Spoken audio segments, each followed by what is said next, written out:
karena sudah berjalan 4 bulan, case ini nggak selesai-selesai. Dan bantu doa ya guys. Yang membuat skenario adalah FA. Gua kenal FA tidak 1 hari 2 hari. Dia dulu menangani perkara sering begitu. Dia minta ke teman-temannya, kau maju, udah pancing aja biar dia pukul.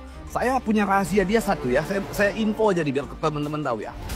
Ternyata orang yang mengaku sebagai kuasa donatur yang namanya Pablo,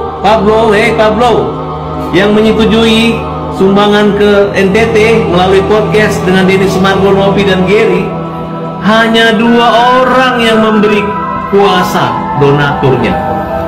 Mereka malu. Saya tanya, mana kuasamu? Tangan-tanganmu dibawa kemarin, katanya segini. Kau akan kukejar dengan statement itu karena kau telah menyampaikan sesuatu kebohongan di muka persidangan.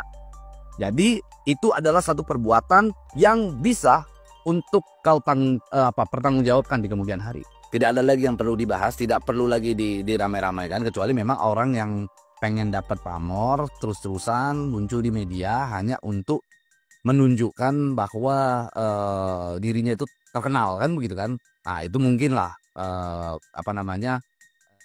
bisa kita kategorikan orang-orang yang mempermasalahkan urusan donasi ini kembali adalah orang-orang yang hanya ingin terkenal di media, hanya cari pamor dari perkara ini. Jadi kasihan Agusnya, kalau menurut saya ya, kasihan Agusnya. Katanya mau ngobatin Agus, katanya membela kaum lemah, katanya mau bawa Agus ke Singapura, boro-boro ke Singapura, tapi ujung-ujungnya malah bawa kemana, ke sana, ke sini, ke kantor polisi, ke persidangan. Jadi itulah sebenarnya poin-poin yang harus digarisbawahi. Kalau seandainya dari pihak kuasa hukumnya Agus tersebut mengatakan bahwa kasihan Agus itu masa mondar-mandir di persidangan, kan begitu kan, seakan-akan dia mondar-mandir datang ke mana, ke Pengadilan Negeri Tangerang, itu hanya orang yang tidak paham hukum. Karena saat ini kita masuk di dalam persidangan gugatan keperdataan. Kalau perdata, konsep surat kuasa itu bisa diwakilkan. Klien itu diperbolehkan untuk diwakilkan oleh kuasa hukum.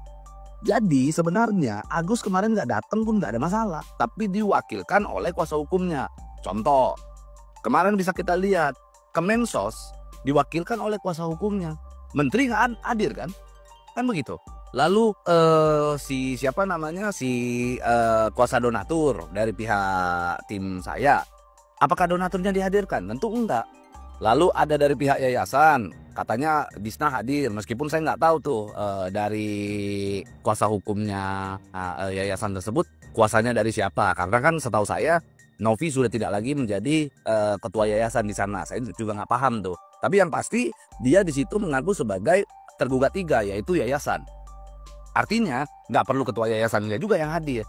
Jadi kalau seandainya dari pihak kuasa hukumnya Agus mengatakan bahwa semua donatur harus dihadirkan, maka saya juga akan meminta agar Menteri Sosial juga dihadirkan di sana.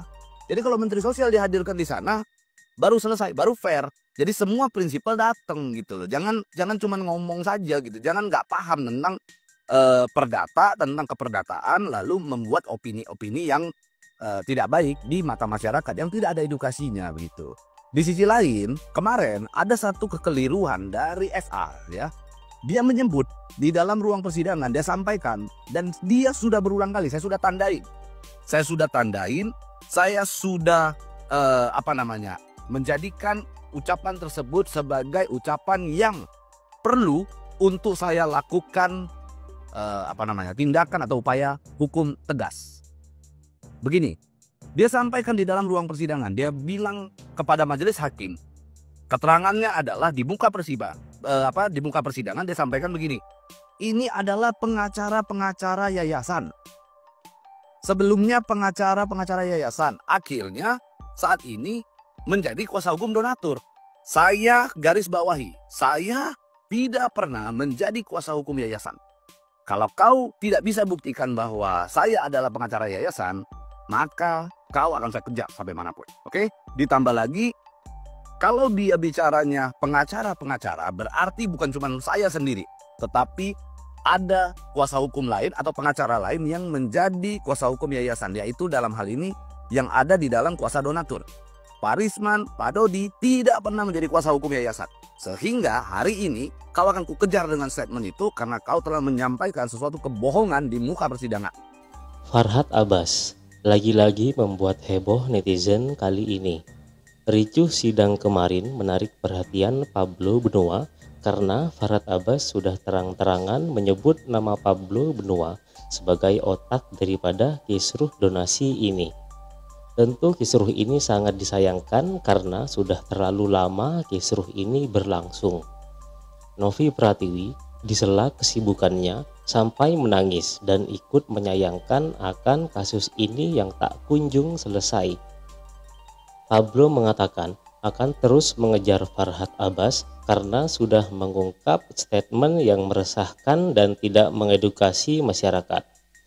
Pablo mengatakan ricuh kemarin di persidangan adalah akal-akalan Farhad karena menurut Pablo kebiasaan Farhad Abbas dari dulu memang sering membuat rusuh saat sidang dan selalu membawa orang banyak di persidangan hanya untuk membuat lawannya emosi dan memanfaatkan keadaan itu untuk Farhad agar selalu bisa diekspos media dan terkenal.